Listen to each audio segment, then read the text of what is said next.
Sur géologie qui a été faite, il y a surtout ces relevés sismiques dont j'ai parlé, surtout les relevés sismiques, ce qu'on appelle 3 dimensions, qui sont beaucoup plus précises que le 2D. C'est un peu comme l'imagerie médicale, c'est l'évolution du rayon X. Il y a des années, c'était considéré comme une grande avancée technique, mais maintenant, le rayon X, ça fait quelque chose de plus vieux. On est passé après le scanner, après l'IRM, etc. Maintenant, c'est beaucoup plus précis. Lorsqu'on regarde quelque chose, on voit d'une manière beaucoup plus, quand même, avec des données beaucoup plus précises. Alors que les 3D, c'est ce qu'il y a de plus précis, mais précis, c'est vrai, mais ça reste toujours une imagerie, si vous voulez, une imagerie comme chose. Alors, mais comme en médecine, on regarde, on fait l'IRM, on décèle une maladie, alors pour être plus sûr, bon, on passe à la chirurgie ou bistouri, on ouvre pour regarder, on se contente plus seulement de l'image. Ici, c'est la même chose. Après les relevés sismiques, il faut que les chirurgiens géologues, ceux qui font les forages, viennent forer. Et on ne peut être sûr qu'il y a du pétrole qu'une fois qu'on a foré et trouvé. On peut être sûr à 40%, 50%, peut-être 90%, mais on n'est jamais sûr vraiment à 100%. Et on peut toujours se tromper. Mais quand même, ça donne une indication importante. Et il faut savoir que les sociétés pétrolières, quand elles passent un accord avec un pays pour faire un forage, que ce soit à terre ou en mer, surtout en mer, parce que c'est beaucoup plus cher, le forage d'un puits en mer, surtout par des eaux aussi profondes, ça va facilement jusqu'à 100 millions de dollars. 100 millions de dollars, c'était peut-être il y a 2 ans, quand les prix étaient encore assez élevés. Mais maintenant, à cause de la crise, c'est peut-être un peu baissé parce qu'il y a pas mal d'appareils de forage, des choses qui sont un peu disons, au chômage, et on peut les louer, les utiliser à moindre coût. Et peut-être aujourd'hui, au lieu de 100 millions de dollars, c'est peut-être coûté 70 millions, 80 millions de dollars chaque puits, ce qui est énorme. Il ne faut surtout pas se tromper, on n'a pas droit à l'erreur, parce que lorsqu'on se trompe, il faut faire un autre puits et payer encore 100 millions de dollars. Bon, alors, donc, compte tenu de ces proportions, donc, disons, enfin, lorsqu'on parle des gisements, des quantités qu'on peut trouver, donc, il y a maintenant, compte tenu des données dont on dispose, des études qui ont été faites, des relevés qui ont été faits, on peut dire, sans risque de trop se tromper, qu'il y a des probabilités assez élevées qu'il y ait donc du pétrole et du gaz sous les eaux territoriales libanaises. Pas territoriales, pour le mot juste, parce que territorial, c'est plus petit que la zone d'exclusion économique territoriale, ça va jusqu'à 12 miles. La zone d'exclusion économique va beaucoup plus loin, ce qui fait que pour le Liban, il a une zone d'exclusion économique dans la mer dont il dispose, ça relève de sa souveraineté de quelques 27 500 km², c'est-à-dire plus que le double de son territoire donc, à terre. Donc, tout ce qu'on peut dire, c'est qu'il y a donc, des potentialités très fortes. Compte tenu des évaluations qui ont été faites, des estimations, par rapprochement avec ce qui a été découvert dans les pays voisins, surtout en Israël, comme ils sont encore beaucoup plus en avance par rapport à ce qui a été fait au Liban, donc on peut prendre ça un peu comme référence pour voir un peu faire les estimations. Mais enfin, grosso modo, les chiffres généralement avancés pour les réserves pouvant être découvertes, encore une fois, c'est les réserves éventuelles dans cette zone donc, maritime libanaise, varient entre 25 et 30 trillions de pieds cubes. Enfin, les unités, généralement, sont données en pieds cubes. Pour vous donner une idée, c'est à comparer donc, des réserves de 25 à 30 trillions de pieds cubes, à comparer à des réserves qui, elles, ont été découvertes déjà, à 1 trillion à Gaza, à 3 jusqu'à 4 trillions à Chypre, et à quelques 32-35 trillions en Israël.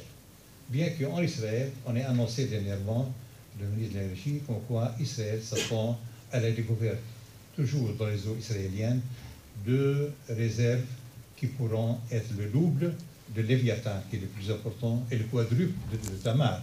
Donc ça pourrait, donc, grosso modo, doubler ou tripler les 32 milliards dont il parle actuellement. Alors pour le Liban, pour le moment, on sentait à 25-30 millions, bien que certaines estimations plus optimistes vont jusqu'au double de ces chiffres. Mais encore une fois, c'est juste des ordres de grandeur, mais sans que personne ne peut avancer un chiffre définitif. Et ça, c'est un peu une fourchette qui peut être considérée comme peut-être raisonnable. Ça, c'est en termes donc de réserves qu'on peut trouver. À terre, c'est encore trop tôt pour avancer des estimations. Il y a des relevés qui ont été faits dernièrement, en 2015. L'interprétation a commencé. Il semble bien qu'il y ait là aussi des structures, des prospects assez prometteurs, d'autant plus que du côté du Golan, occupé par Israël, on a découvert récemment du pétrole, et on suppose que du côté libanais, il y a un bassin, c'est le même bassin, la même structure donc géologique qui recèle aussi du pétrole et du gaz. Donc ça, c'est un peu au niveau chiffre, quantité. Lorsqu'on regarde un peu au point de vue valeur, qu'est-ce que ça peut valoir tout ceci? Quelle valeur ça peut avoir? Alors la valeur, évidemment, ça change tous les jours avec l'évaluation des prix. Mais pour donner juste un ordre de grandeur, là aussi, on ne peut pas donner des estimations. Tout chiffre donné comme ça, c'est en l'air, c'est la pure spéculation. Mais juste pour donner des ordres de grandeur sur ce qui est possible, donc, quant à la valeur de cette quantité de pétrole et surtout de gaz naturel qui existe dans cette zone, donc en mer, on peut arriver facilement à 400 ou 500 milliards de dollars. Donc, c'est une valeur totale de choses qu'on peut extraire. On arrive à ces chiffres à partir d'une comparaison avec ce que les Israéliens ont fait avec des études de rentabilité des gisements de Tamar et de Léviathan, qui sont les deux plus importants gisements israéliens. Ils ont fait beaucoup d'études donc de rentabilité, qu'est-ce que ça peut nous rapporter, etc. Donc, à partir de ces choses et par rapprochement, on peut estimer à peu près donc, la valeur totale du pétrole et du gaz qui pourrait être extrait à 400-500 milliards. Ça peut être zéro, ça peut être le double, ça peut être le triple, j'en sais rien. Personne n'en sait rien. Mais disons que ça, c'est un ordre de grandeur dans les conditions actuelles des données dont on dispose qui peuvent être considérées comme possibles, raisonnables.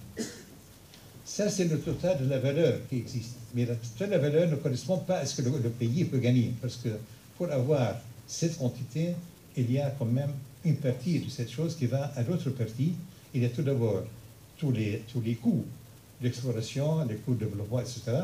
Il y a ensuite et surtout la part des sociétés pétrolières qui vont travailler. Alors, si on déduit les 400 ou 500 milliards, le coût et la part des compagnies pétrolières, on arrive grosso modo à un chiffre net pour le Liban de l'ordre de 150 à 200 milliards de dollars sur toute la vie de l'exploitation des gisements. Là encore, je crois, en disant ceci, ce n'est pas du tout déraisonnable, c'est fort possible. Et mon sentiment personnel, et aussi le sentiment de beaucoup de gens, c'est qu'au Liban, on peut aller à beaucoup plus que ça. Mais pour le moment, il vaut mieux s'en tenir là et ne pas faire rêver les gens. Parce que c'est très dangereux de donner des chiffres trop optimistes. Et moi, je pense que jusqu'ici, une erreur faite au Liban, c'est qu'on a été trop rapidement, on a avancé trop rapidement des chiffres. Et c'était très dangereux de le faire. Parce que, vous savez, la tentation de tout pays, comme le Liban ou n'importe quel pays, tout le pays, on espère avoir du pétrole, et il vaut mieux avoir la réputation de quelqu'un de riche plutôt que de quelqu'un de pauvre. On a tendance un peu à gonfler les chiffres. La même chose du côté des compagnies pétrolières. Les compagnies pétrolières travaillent un peu partout. La tendance qu'ils ont en général, c'est de gonfler les chiffres. Là aussi, pour dire, voilà, pour justifier de l'accord qu'ils ont avec le pays hôte, voilà, entre nous. Et surtout, quand ils passent chez leur banquier, ils disent, écoutez, on a beaucoup de pétrole, alors il faut nous avancer l'argent pour pouvoir financer tout ceci. Alors finalement, en général, la plupart des gens ont intérêt à gonfler les chiffres. Et c'est la tentation, bien sûr, à laquelle certains responsables libanais ont succombé en présentant parfois des chiffres que je ne suis pas le seul à considérer comme un peu trop hâtifs, disons. Je parlais tout à l'heure des réserves en mer estimées par les relevés quelques 25 à 30 trillions de pieds cubes. Ça, c'était responsable de manière, à un moment, de dire on a 90, même 100 milliards. Enfin, c'est des chiffres lancés comme ça, mais qui ne sont basés sur rien. Mais le danger dans ceci, c'est qu'on laisse les gens espérer. Ça incite le gouvernement et les autorités à dépenser. Mais puisque c'est comme ça, on a trouvé un trésor. Alors, il ne faut pas se soucier, alors allons-y. Alors, en dépensant au Liban, déjà le Liban a une dette publique de quelques 65 milliards de dollars, c'est-à-dire 140%, 135% du total de son PIB. Alors, beaucoup estiment qu'au rythme où on voit les choses, on va passer à peut-être 100 milliards d'ici quelques années. Alors, vous imaginez une dette publique qui passe à 100 milliards et à supposer qu'entre-temps, on commence à avoir le pétrole, et en l'espérant pour avoir le pétrole, etc., plusieurs années seront passées, alors ce qui signifie qu'on risque d'en consacrer tout l'argent du pétrole qu'on espère trouver, qu'on espère gagner pour régler des dettes qui sont déjà contractées pour des raisons pas toujours très intelligentes ou très rationnelles. Voilà.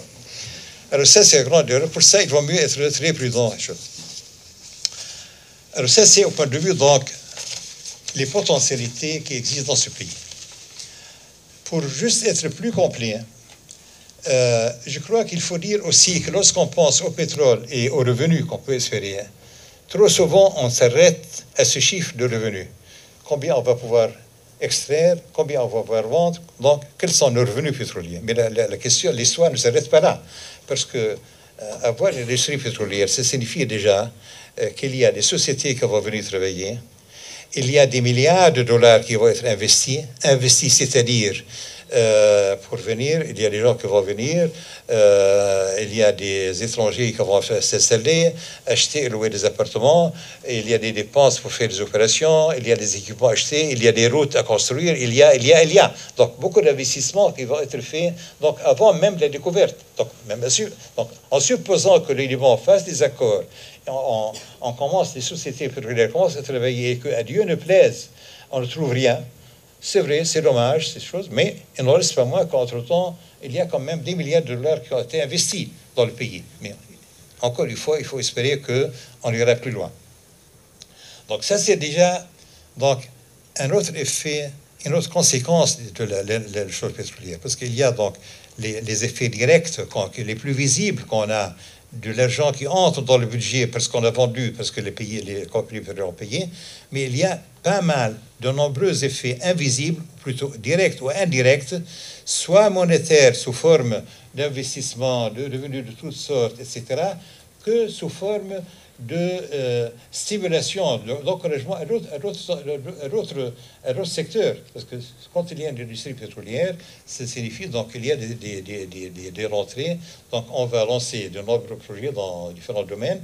Et lorsqu'on regarde un peu comment ça se passe, les répercussions en chaîne que ça fait, comme on dit, il y a une espèce de boule de neige qui se crée. Les investissements qui commencent avec ces pétrolières, ça se traduit après par le développement de nouvelles industries, même de l'agriculture, le tourisme, les routes, les infrastructures, etc., etc., etc. Et parfois, ça a beaucoup plus d'effet que les choses, beaucoup plus, dimensions plus grandes que les revenus pétroliers au sens strict du terme. À ceci s'ajoute, sans l'oublier, bien sûr, les industries pétrochimiques, entre autres. Quand il y a même une petite production pétrolière avec plusieurs industries pétrochimiques qui ont été créées, comme ceci est arrivé au Mexique avec la société Pemex, on trouve finalement que les revenus, les effets directs ou indirects de ces industries pétrochimiques faits avec le pétrole et le gaz, c'est beaucoup plus important que ces revenus qu'on a fait entrer dans le budget. Oui. C'est un peu ce que disait dans le temps Enrico Mattei, le président de l'Égypte, qui lui a lancé vraiment les opérations pétrolières en Italie, qui a joué un rôle très important, comme vous savez, au Moyen-Orient et ailleurs, dans la modification du régime, dans l'exploitation dans ces pays. Et en Italie, avec la découverte du gaz dans la vallée du Pô, peu de gaz finalement, très peu de gaz, ils ont pu faire des industries considérables et développer cette région. Alors Henri Comté disait, mais vous, avec donnez-moi un peu de gaz, et vous allez voir, je vais tout faire pour vous. Qu'est-ce que vous voulez? Des meubles, vous voulez faire des jouets pour enfants, des industries, des pétrochimiques, des médicaments, on peut tout faire avec le gaz. Et effectivement, c'est ce qui est arrivé. Et une société comme Égypte, avec son travail en Égypte, avec de relativement peu de gaz découvert dans la vallée du Pô, a finalement pu contribuer très largement au développement économique de l'Italie. Bon, alors ça c'est un peu, donc au niveau potentialité, j'ai tenu à souligner ces points-là pour un peu dissiper un certain malentendu selon lequel les revenus du pétrole, donc c'est ces mesures, tant de milliards de dollars, sont dans le budget, on fait ceci, on fait ceci. Ça va beaucoup plus loin que ça. Alors, compte tenu de ces